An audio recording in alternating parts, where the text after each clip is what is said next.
স্রোতের দেখা করার খবরটা এবার ক্রান্ত নিজ মুখে গোটা দলের মধ্যে ছড়িয়ে দিল। হ্যাঁ বন্ধুরা, ভিডিওতে লাইক দিয়ে দিতে থাকুন। যে মুহূর্তে কিনা কিঞ্জলের ছোড়দা ভাই ক্রান্তকে ফোন করে বলতে থাকে যে দেখো ক্রান্তদা, তোমাকে একটা চিঠির মাধ্যমে আমি খবরটা দিচ্ছি যে কেউ একজন আছে যে কিনা আমার খুব বিশ্বস্ত এবং কাছের একজন মানুষ, বলতে পারো যে আমার ছোট আদরের স্নেহের বোন। এর জন্য ওর কোনো মতেই আমি কথা ফেলতে পারিনি এবং ও একটা বিশেষ দরকারে তোমাদের সঙ্গে যোগাযোগ করতে চাই এবং ও কলকাতা থেকে আসবে।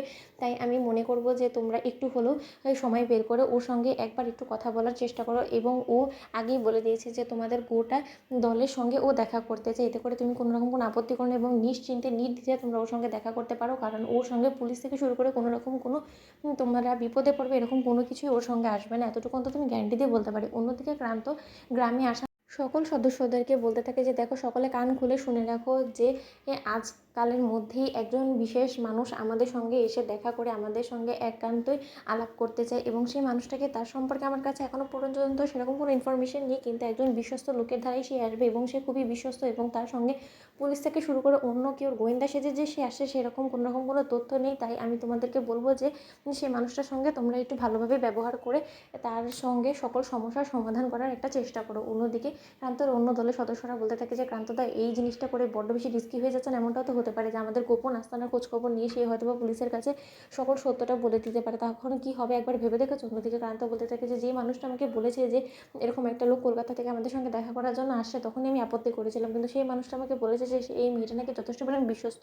অন্যদিকে নীরু বলতে থাকে যে হাজার বিশ্বস্ত হলেও এখনকার যুগে হঠাৎ করে বিশ্বাস করে নেওয়াটা মোটেও ঠিক ডিসিশন নাও নি তুমি ক্রান্ত। এই কথাটার জন্য তোমার দেখবে ভবিষ্যতে কি আফসোস করতে হবে, আমি বলে রাখলাম। অন্যদিকে ক্রান্ত বলতে থাকে যে যদি সেই মেয়েটাকে দেখে সুবিধার বলে না মনে হয় তাহলে এখানেই ধরে বেঁধে এখানেই জ্যান্ত পুঁতে রেখে দেবে, এখান থেকে আর ওর ফেরা হবে না। তখন ও কলকাতার ফেরাই যখন হবে না তাহলে ও কাকে গিয়েই বা খবরাখবর দিবে বলো তো? অন্যদিকে নীলু বলতে থাকে আর যদি এমনটা হয় যে ওর পেছন করতে করতে পুলিশ আমাদের অবধি পৌঁছে গেল এবং ও আমাদের সঙ্গে যোগাযোগ করার আগেই পুলিশ আমাদেরকে এখান থেকে ধরে নিয়ে চলে গেলো, তখন কি হবে বলো তো? কারণ কলকাতা থেকে আসছে, কলকাতার সকল জায়গায় তো আমাদের ছবি নিশ্চয়ই এতদিনে ছড়িয়ে পড়েছে এবং সকলে নিশ্চয়ই আমাদেরকে হাতে নাতে ধরার জন্য তৎপর হয়ে রয়েছে।